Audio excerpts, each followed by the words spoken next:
Arestado ang duwang persona sa pigkasar na operasyon kontra droga sa Zone 5 Sitio Langon, Barangay Cararayan, Naga City, alas 8:24 kasubaagong aga. Binisto ang sospek na si Gerson Nebria, 39 anyos, construction worker, konsideradong high-value individual asin kabale sa listahan kan top 10 recalibrated database na illegal drugs sa city level. Robert Luna, 29 anyos, merchandiser sa sarong mall sa nasabing syudad, asin parehong residente kan Zone 7 sa Rafael, Barangay Cararayan. Total na 220 gramos din shabu ang narekober sa operasyon na nagkakantidad lampas 1.4 milyones pesos.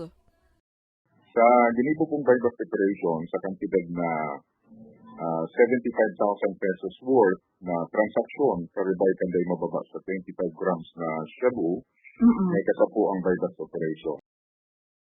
Iniman ang pinakainot na matrayumfong operasyon ngunya na taon kan nasabing hepatura. Job well done sa itong mga operatiba, sa itong mga kapulisan, hindi talaga. Considering na katatapos pa lang kan celebration ng bagong taon, pero dahil sila nag-uuntok para magsusog kan mga involved sa illegal drugs. Sa presente, nasa kustodiyan na kan otoridad ang duwang sospek asin mahahampang sa kasong pagbalgar sa RA 9165 o Comprehensive Dangerous Drugs Act of 2002. Para sa mga baretang tatak, Bicol, Marielle Lorenzana.